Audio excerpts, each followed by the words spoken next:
किसी प्रोडक्ट की सक्सेस और उसकी डिजाइनिंग के पीछे क्या आप इमेजिन कर सकते हैं कि सिंप्लिसिटी कोर एलिमेंट हो? मगर ऐसा हुआ है। क्या आप एप्पल के प्रोडक्ट और स्टीव जॉब्स के फैन हैं? अगर आपका जवाब हां में है तो फिर आज की यह समरी आपके लिए परफेक्ट समरी है और आई ओपनर भी होगी। एप्पल को लोग क्यों पसंद करते हैं, तो इसका एक बड़ा रीजन है उसकी सिंप्लिसिटी। इस समरी में आप सीखेंगे कि एप्पल ने हमेशा से ही सिंप्लिसिटी को अपना कोर एलिमेंट रखा है, जो आप भी अपनी ऑर्गेनाइजेशन में अप्लाई कर सकते हैं। अगर आप स्टीव जॉब्स के फैन हैं तो इस समरी में आपको उनकी लाइफ से जुड़ी कई और ऐसी बातें पता चलेंगी कि आप उनके और भी ज्यादा फैन हो जाएंगे। तो आज की समरी है insanely simple, the obsession that drives Apple success, जिसे लिखा है केन सीगल ने। केन सीगल एक ऑथर हैं जिन्होंने सिंप्लिसिटी पर 2 किताबें लिखी हैं। साथ ही वो एक एडवर्टाइजिंग क्रिएटिव डायरेक्टर भी हैं। उन्होंने स्टीव जॉब्स के साथ 12 साल नेक्स्ट से लेकर एप्पल तक काम किया है। केन सीगल थिंक डिफरेंट कैंपेन के ग्लोबल क्रिएटिव डायरेक्टर और क्रेजी वन कमर्शियल के को राइटर भी हैं। इसके अलावा केन इंटेल, डेल और IBM जैसी कंपनियों के क्रिएटिव डायरेक्टर के तौर पर काम कर चुके हैं। तो आइए शुरू करते हैं आज की book summary insanely simple by Ken seagull.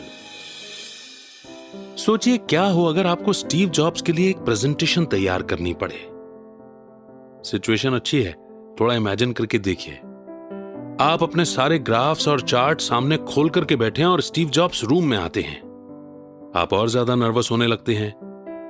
अभी तक आपने सिर्फ 3 सेंटेंसेस लिखे हैं और स्टीव जॉब्स पास आकर बोलते हैं, मुझे कुछ समझ नहीं आया, प्लीज पॉइंट पर आओ। क्या तुम अपना यह आइडिया सिंपल और आसान वर्ड्स में समझा सकते हो? इस समरी में आप यही पढ़ने वाले हैं कि क्यों एप्पल को इंसेनली सिंपल बोला जाता है। आप इसमें सिंप्लिसिटी के कोर एलिमेंट्स के बारे में पढ़ेंगे, जो एप्पल अपने प्रोडक्ट, अपनी ऑर्गेनाइजेशन, अपने एडवर्टीजमेंट और कस्टमर सर्विस यानी हर चीज में अप्लाई करता है। इस समरी में आप केन सीगल की स्टोरी पढ़ेंगे, जो उन्होंने कुछ यादगार वक्त स्टीव जॉब्स के साथ बिताया था। तो तैयार हो जाइए ग्रेट इनोवेटर स्टीव जॉब्स की सिंपल स्टिक के लिए। The simple stick. एप्पल की पैकेज डिजाइन टीम उस वक्त स्टीव जॉब्स के साथ एक मीटिंग करके लौटी थी। उन सबके चेहरों से निराशा झलक रही थी, क्योंकि स्टीव को उनका काम कुछ खास पसंद नहीं आया था। टीम ने कई हफ्तों तक मेहनत करके यह प्रोजेक्ट प्लान किया था, लेकिन स्टीव जॉब्स ने इसे एकदम से रिजेक्ट कर दिया था। टीम की सारी मेहनत पर पानी फिर गया था। तब केन सीगल ने टीम लीडर से इसकी वजह पूछी। कैसी रही आज सुबह की प्रेजेंटेशन? टीम लीडर ने जवाब दिया, स्टीव ने हमें सिंपल स्टिक से हिट किया है। इसका मतलब उनका काम इतना बुरा भी नहीं होगा। हां, पर जरूर वो इसे सिंप्लीफाई नहीं कर पाए होंगे। टीम ने सेम प्रोजेक्ट के लिए 2 अलग डिजाइन की पैकेजिंग तैयार की थी। स्टीव ने उनसे कहा कि यह ब्रेन डेड है। उसने कहा कि इन दोनों को आपस में जोड़ दो।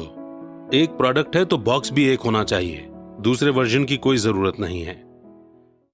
स्टीव सही बोल रहे थे। एक प्रोडक्ट एक बॉक्स का आइडिया ज्यादा सिंपल और बेटर था, और यह ज्यादा टाइम भी नहीं लेता था। मीटिंग कुछ मिनटों में खत्म हुई और टीम यह सोच रही थी कि उन्हें यह आइडिया पहले क्यों नहीं आया। सिंपल स्टिक एप्पल की कोर वैल्यू थी।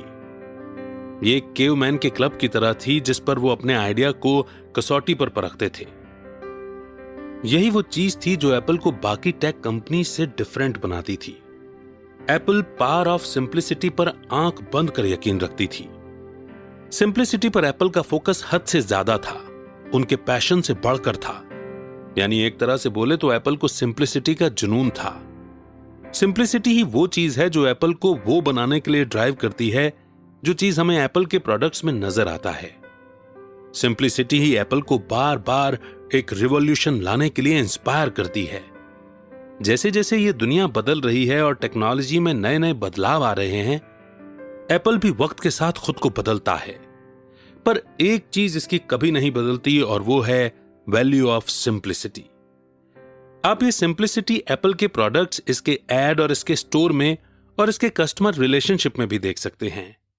एप्पल में सिंप्लिसिटी काम करने का एक तरीका है, एक गोल है जिसे मेजरिंग स्टिक की तरह इस्तेमाल किया जाता है।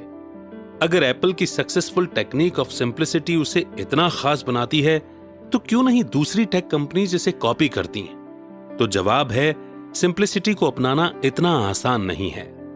बाकी कंपनीज अक्सर कॉम्प्लेक्सिटी में कहीं ना कहीं खो जाती हैं, क्योंकि सच तो यह है कि सिंप्लिसिटी के लिए आपको ज्यादा एनर्जी, ज्यादा टाइम और पैसा चाहिए।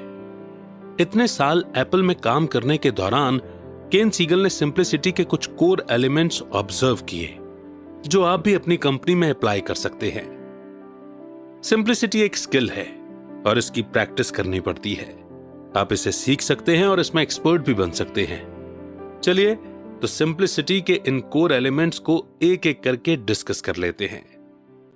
और पहला एलिमेंट है थिंक ब्रूटल। केन फर्स्ट टाइम स्टीव जॉब से मिल रहे थे। केन ने उन्हीं दिनों लॉस एंजलिस में एप्पल की एड एजेंसी से क्रिएटिव डायरेक्टर के तौर पर रिजाइन दिया था। अब वो स्टीव की नई कंपनी नेक्स्ट में नए क्रिएटिव डायरेक्टर के तौर पर न्यूयॉर्क में थे। स्टीव जॉब्स कॉन्फ्रेंस रूम में उनका वेट कर रहे थे। किसी को भी यह नहीं लगा कि स्टीव केन को हायर करने से पहले उनका इंटरव्यू लेंगे, और स्टीव खुद इस बात को लेकर ज्यादा खुश नहीं थे और उधर केन बहुत नर्वस हो रहे थे। केन की नई एजेंसी थी एमिराती एंड प्यूरेस, जो कि काफी फेमस हो गई थी, और BMW के लिए उसके काम की काफी तारीफ भी हो रही थी। खुद रैल्फ अमीराती ने केन को अपनी कंपनी में वेलकम किया था, और ये रैल्फ ही था जिसने स्टीव के साथ एक माइनर इशू के बारे में उसे बताया था। स्टीव ने खुद एमिराती एंड प्यूरेस को चूज किया था क्योंकि उसे बेस्ट एड एजेंसी चाहिए थी। असल में स्टीव को BMW और UPS की लेटेस्ट एड्स काफी पसंद आई थी, और उन्हें यह जानकर ज्यादा खुशी हुई कि ये दोनों एड्स एक ही कंपनी ने बनाए हैं। केन सीगल मीटिंग रूम के बाहर लंबी लंबी सांसें भर रहे थे। वो काफी नर्वस फील कर रहे थे। जब वो दरवाजा खोलकर अंदर गए तो देखा स्टीव जॉब्स रैल्फ अमीराती से बातें कर रहे थे। रैल्फ ने स्टीव को केन का इंट्रोडक्शन दिया। दोनों ने हैंडशेक किया। स्टीव ने केन का मुस्कुराते हुए वेलकम किया। स्टीव बोले, अच्छा, तो मैंने सुना है कि आपने एप्पल के लिए एड्स बनाए हैं। केन को थोड़ी राहत मिली। उन्होंने बड़े प्राउडली जवाब दिया, हाँ। और वो प्राउड क्यों ना फील करते, आखिर उनके कुछ एड्स ने अवार्ड्स जो जीते थे। मुझे आपका टीवी में काम भी काफी पसंद आया, स्टीव ने आगे कहा। केन का कॉन्फिडेंस थोड़ा और बढ़ गया था।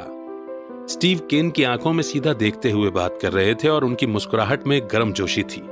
लेकिन तभी स्टीव ने कहा, लेकिन प्रिंट बहुत ही घटिया था।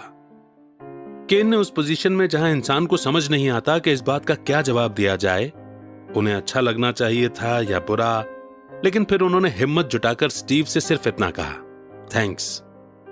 केन ने उस आदमी को थैंक यू बोला जिसने उसके काम को घटिया करार दिया था, लेकिन केन को ज्यादा बुरा नहीं लगा था। केन खुश थे कि आखिर उनके बीच की बर्फ तो पिघली। उन्हें यह नहीं लगा कि स्टीव अच्छा या बुरा बर्ताव कर रहे हैं, और ना ही अप्रूव या डिसअप्रूव कर रहे हैं। स्टीव तो बस ऑनेस्टली अपनी बात केन के सामने रख रहे थे। जो उन्होंने फील किया उन्होंने बोल दिया, और इस तरह आने वाले कई सालों तक उनका यही सिंपल रिलेशनशिप चलता रहा। असल में स्टीव जॉब्स को अपने वर्किंग रिलेशनशिप में कोई कॉम्प्लेक्सिटी पसंद ही नहीं थी। ये ठीक उसी तरह था जैसे उन्हें अपने आईपॉड में एक्स्ट्रा बटन पसंद नहीं थे। स्ट्रेट फॉरवर्ड होना ही सिंप्लिसिटी है और घुमा फिरा के बोलना कॉम्प्लेक्सिटी। केन समझ चुके थे कि स्टीव जॉब्स ऐसे ही हैं। जो बात उनके माइंड में आती थी वो सीधा बोल देते थे, फिर चाहे सामने वाले को बुरा लगे या भला। स्टीव के लिए सच सिर्फ सच था, और उनकी ओपिनियन थी, जिसकी कोई दो राय नहीं हो सकती थी, चाहे सामने कोई भी हो। ब्रूटल फ्रैंक टॉक के अपने फायदे हैं। जैसे एग्जाम्पल के लिए आपको पता चले कि आपके सीईओ को आपके काम में कुछ कमी नजर आई है, जबकि रियल में आपका सीईओ सोचता है कि इन कमियों को दूर किया जा सकता है। हो सकता है कि आपने सीईओ की कही बात किसी मिडिलमैन के मुंह से सुनी हो। मैसेज देने वाले ने अपनी तरफ से बात जोड़ दी और इस तरह से गलतफहमी पैदा हो गई। आपको लगा कि सीईओ आपके काम को पसंद नहीं करता, जबकि असलियत में वो सिर्फ कुछ सुधार चाहता है। आपको ऑनेस्ट फीडबैक नहीं मिला और इसीलिए आप सही तरीके से अपना प्रोजेक्ट रिवाइज नहीं कर पाए। इस तरह के अनक्लियर मैसेज कंपनी को काफी नुकसान पहुंचाते हैं। अगर हम अपनी ईमेल्स ब्रूटली ऑनेस्ट होकर लिखें तो हम अपना टाइम और एनर्जी दोनों बचा सकते हैं। जो हम बेकार में एक्सप्लेनेशन देने में वेस्ट कर देते हैं। स्टीव ने हमेशा हर किसी से यही चाहा कि वे उनसे स्ट्रेट फॉरवर्ड तरीके से बात करें।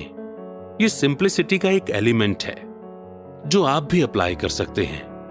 आपको सिर्फ ऑनेस्ट रहना है और जो आपका माइंड कहे वही बोलना है। कुछ लोग शायद बुरा मानेंगे, पर एक स्ट्रेट फॉरवर्ड अप्रोच सबका टाइम और एनर्जी बचा सकती है।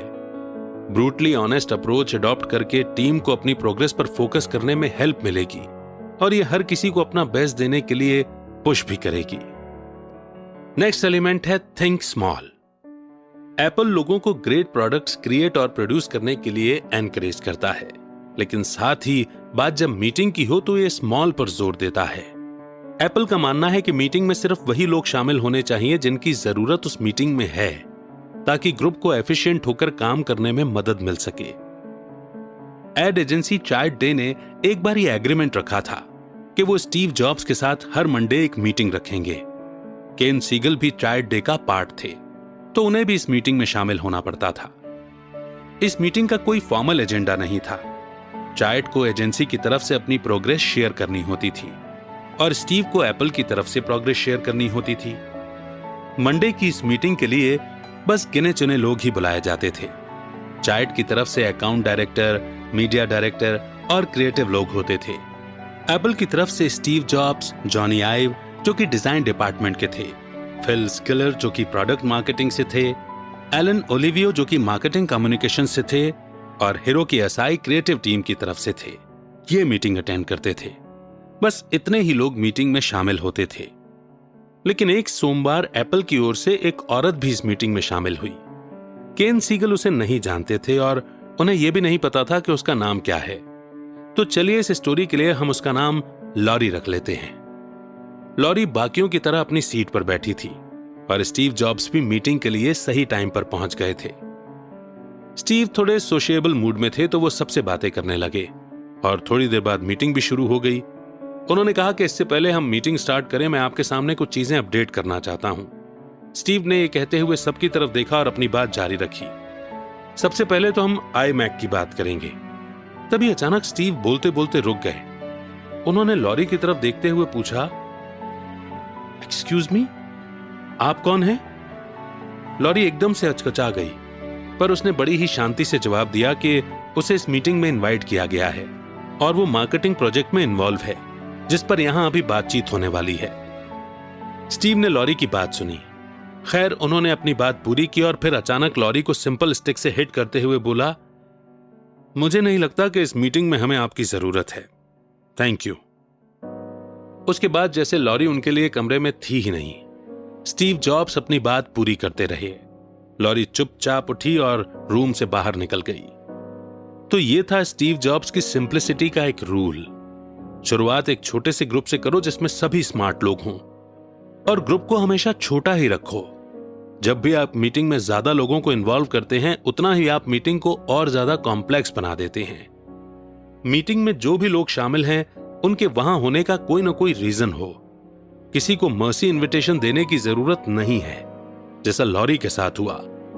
यह कोई पर्सनल इश्यू नहीं है, बात सिर्फ बिजनेस और काम की है, इसीलिए इसे प्रोफेशनल वे में ही लिया जाना चाहिए।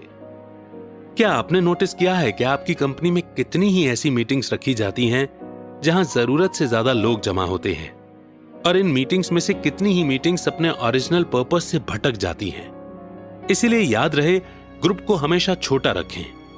आपकी मीटिंग या प्रोजेक्ट तब और भी ज्यादा इफेक्टिव रहेंगे जब आप रूम में सिर्फ काम के लोगों को ही इनवाइट करेंगे। So think small. इस एलिमेंट को समझने के बाद हम बढ़ते हैं नेक्स्ट एलिमेंट की ओर, विच इज थिंक मिनिमल। यह किस्सा एप्पल ने मैक OS X क्रिएट करने के पहले का है। केन सीगल को स्टीव जॉब्स के साथ सीनियर सॉफ्टवेयर टीम से मीटिंग करने के लिए बुलाया गया था। वैसे तो उनकी पहले से कई दूसरी शेड्यूल मीटिंग्स तय थीं, पर यह मीटिंग अलग से बुलाई गई थी, इसलिए सभी लोग क्यूरियस थे। पता चला कि स्टीव जॉब मैक OS 9 के बारे में कुछ डिस्कस करना चाहते हैं, जो कुछ महीनों बाद ही लॉन्च होने जा रहा था। दरअसल स्टीव जॉब्स इसके ऑपरेटिंग सिस्टम में एक अपग्रेड करना चाहते थे, एक नया वर्जन जिससे प्रोडक्ट ज्यादा से ज्यादा बिक सके। तो उन्होंने कहा कि माइक्रोसॉफ्ट भी यही करता है, ऐसा समझ लो कि हमें नोट छापने हैं। उन्होंने ऐसा इसलिए कहा क्योंकि सॉफ्टवेयर में काफी पोटेंशियल है। साथ ही सॉफ्टवेयर बिल्ड करना कंप्यूटर बनाने से ज्यादा इजी और सस्ता होता है। स्टीव मैक ओएस अपडेट को एक डिफरेंट वे में अप्रोच करने की सोच रहे थे। $99 चार्ज करने की बजाय वो फ्री में अपग्रेड देना चाहते थे, लेकिन फिर सॉफ्टवेयर में ऐड भी होनी थी। ये अप्रोच ज्यादा से ज्यादा एप्पल यूजर्स को अपग्रेड करने के लिए अट्रैक्ट करती और ऐड से ज्यादा इनकम भी जनरेट होती। और अगर यूजर्स मैकओएस में ऐड से छुटकारा पाना चाहें तो वो कभी भी ऐड फ्री वर्जन के लिए पे कर सकते थे। स्टीव अपने इस आइडिया को लेकर काफी एक्साइटेड थे। एड्स उन जगहों पर दिखाया जाना था जो सबसे ज्यादा रिलेवेंट हों। जैसे एग्जाम्पल के लिए आपको कोई फाइल प्रिंट करनी है, लेकिन प्रिंट डायलॉग बॉक्स कहता है कि आपकी इंक कम है, तो वहां एप्सन का एक ऐड आ जाता है जिसमें ऑनलाइन स्टोर का एक लिंक होता है ताकि आप उसी वक्त वहां से इंक भी खरीद सकें। हालांकि केन को यह आइडिया कुछ खास पसंद नहीं आया था, क्योंकि एप्पल के लिए यह उसकी इमेज से हटकर था। ऑपरेटिंग सिस्टम में ऐड होना एप्पल के प्रोडक्ट की सिंपल और क्लीन इमेज के खिलाफ था। किस्मत से आइडिया एग्जीक्यूट नहीं किया गया, क्योंकि इसमें काफी प्रॉब्लम्स आ रहे थे और लास्ट में स्टीव जॉब्स को अपना आइडिया वापस लेना पड़ा। उन्होंने ये बात 1997 के Apple world wide developers conference में भी एक्सेप्ट की थी। फोकस का मतलब ये नहीं है कि हर आइडिया को हां बोला जाए, इसका मतलब यह भी है कि बाकी के 100 अच्छे आइडियाज को ना बोला जाए, क्योंकि आपको सोच समझकर चूज करना है। जो फैसले हमने लिए हैं मुझे उन पर प्राउड है, और साथ ही उन फैसलों पर भी प्राउड है जो हमने नहीं लिए। तो आप ये समझें कि इनोवेशन का असली मतलब है बहुत सारी चीजों को ना बोलना। बेशक हम में से कई सारे लोग एंड में खुशी हुए होंगे, क्योंकि स्टीव ने तब मैक ओएस में ऐड का आइडिया रिजेक्ट जो कर दिया था। अब चलिए बात करते हैं उस वक्त जब स्टीव जॉब्स पूरे 11 महीने एप्पल से बाहर रहने के बाद वापस कंपनी में आए। एप्पल अपनी आखिरी सांसें गिन रहा था कि स्टीव लौट आए। पुराने तीनों सीईओ कंपनी को डूबने से नहीं बचा पाए थे। ये तीनों सीईओ थे जॉन स्कली, जिसने जॉब्स को निकाला था, माइक स्पिंडलर और उसके बाद गिल अमेलियो, जिसने स्टीव को वापस हायर किया। इन तीनों की वजह से एप्पल डूबने की कगार पर पहुंच गया था।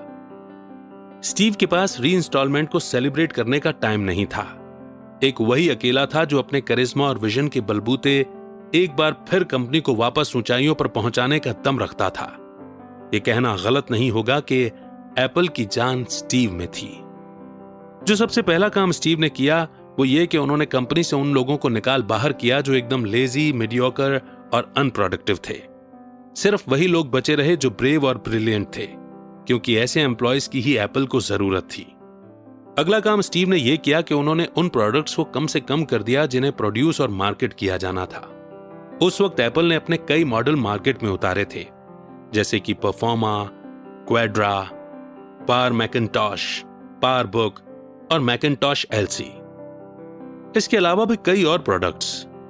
मार्केट में इन प्रोडक्ट्स की एक तरह से कतार लगी थी जो सारे प्लेन और बोरिंग थे। एप्पल का सारा पैसा रिसर्च और डेवलपिंग से लेकर मार्केटिंग में खर्च हो रहा था, और साथ ही इतने सारे प्रोडक्ट्स एक साथ लॉन्च होने की वजह से कस्टमर्स के साथ साथ एम्प्लॉयज भी कंफ्यूज हो रहे थे। 1998 में Cupertino centres for performing arts में स्टीव जॉब्स ने ऐसे 2 अनाउंसमेंट किए जो कि एप्पल का फ्यूचर बदलने वाले थे। पहला था iMac को लॉन्च करना और दूसरा था एप्पल का नया बिजनेस प्लान। ये एक सिंपल चार्ट था, एक स्क्वायर जो कि 4 इक्वल पार्ट में डिवाइड किया गया था। यहां स्टीव ने दिखाया कि एप्पल अब से अपने कंप्यूटर मॉडल के साथ क्या करेगा। एप्पल के पास अब से सिर्फ 4 प्रोडक्ट्स की चॉइस रहेगी। रेगुलर यूजर्स के लिए एक लैपटॉप, प्रोज और टेक गीक्स के लिए दूसरा लैपटॉप, रेगुलर यूजर्स के लिए एक डेस्कटॉप और एक डेस्कटॉप जो एक्सपर्ट और प्रोज के लिए लॉन्च किया गया था। बस इतना ही। यही था इस सारी प्रॉब्लम के लिए स्टीव जॉब्स का सॉल्यूशन। इस सिंपल इमेज में उन्होंने एप्पल के इंजीनियर्स को तो इंस्पायर किया ही, साथ ही लॉयल कस्टमर्स में भी एक एक्साइटमेंट जगा दी थी। साथ ही उन्होंने कंपनी के $1 मिलियन कई सारे मॉडल्स पर खर्च होने से बचा लिए थे। तो ये था थिंक मिनिमल का मतलब।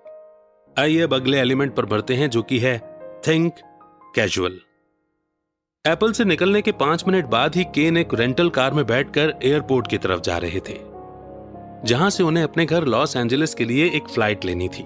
तभी उनका फोन बजा तो उन्होंने देखा कि स्टीव जॉब्स कॉल कर रहे हैं। स्टीव फोन पर बोले, मुझे नहीं पता कि वो आदमी कौन था या फिर तुम उसे क्यों लेकर आए, लेकिन उसने जो कुछ भी किया उसके लिए मैं एक कौड़ी भी नहीं देने वाला।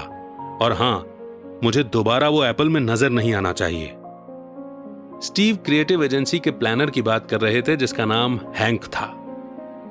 प्लानर्स को कस्टमर्स के पॉइंट ऑफ व्यू को रिप्रेजेंट करने को बोला गया था, जिसे कि कंपनी के या क्रिएटिव एजेंसी के पॉइंट ऑफ व्यू से कंपेयर करना था। प्लानर्स की जिम्मेदारी थी यह पता लगाना कि कंपनी के प्रोडक्ट्स को लेकर कंज्यूमर्स क्या सोचते हैं।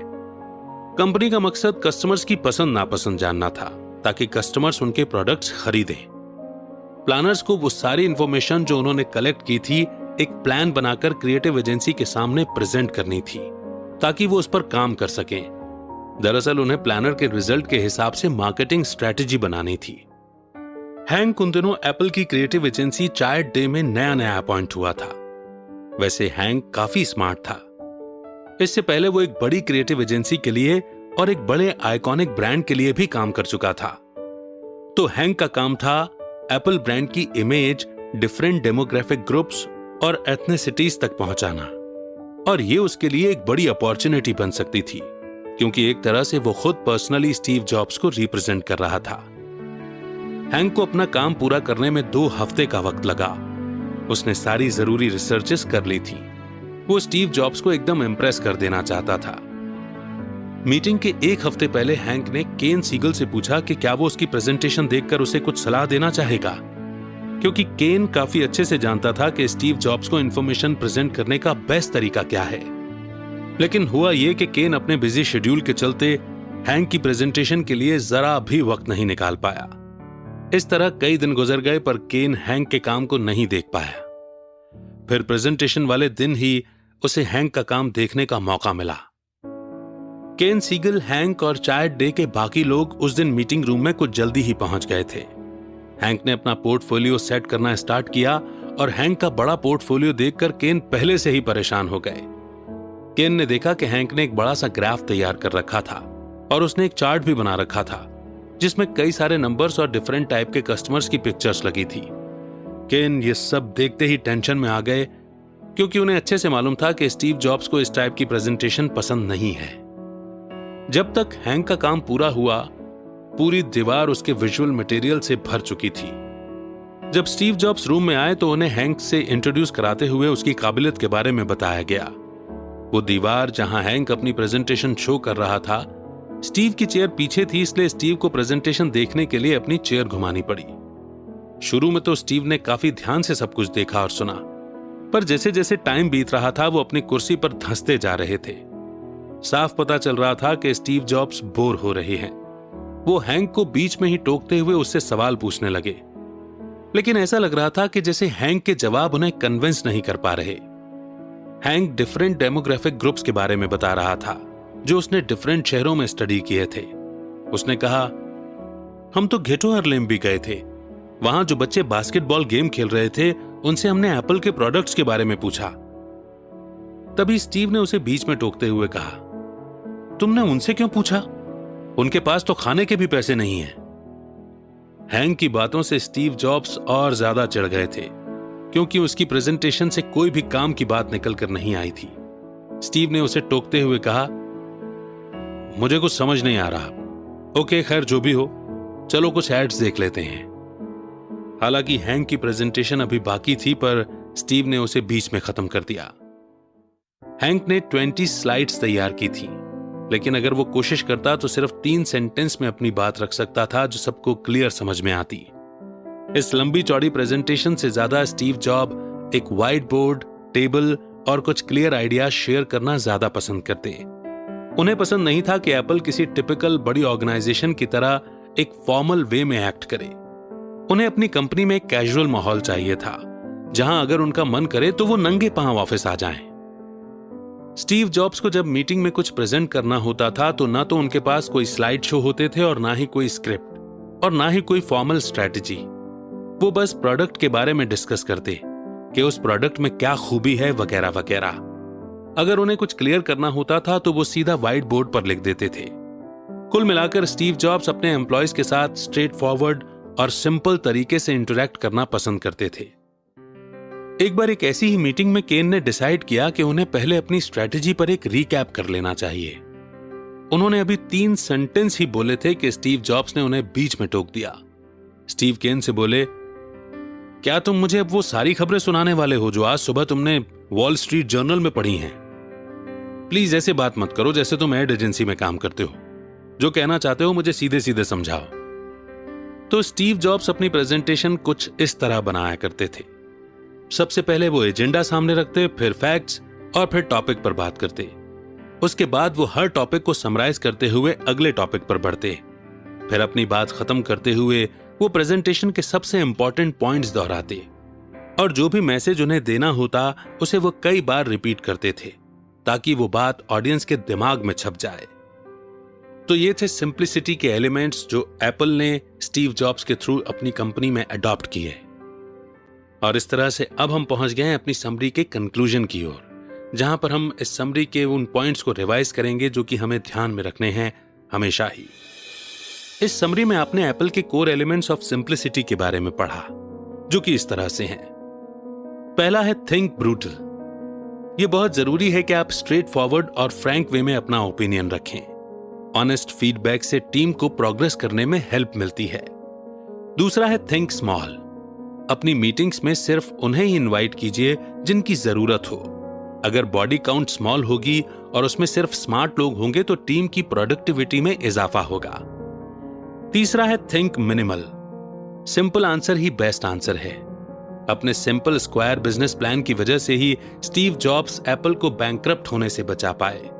इसीलिए हमेशा सबसे बेसिक आइडिया पर काम करने की कोशिश करो। यह सोचो कि आपका पर्पस क्या है, आप क्या अचीव करना चाहते हैं। यह सवाल आपको नेक्स्ट स्टेप उठाने में बड़े हेल्पफुल साबित होंगे।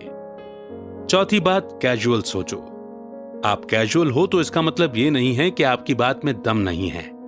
इनफॉर्मल, सिंपल और स्ट्रेट फॉरवर्ड होकर भी हम चीजों को और बेहतर और आसान तरीके से समझ सकते हैं।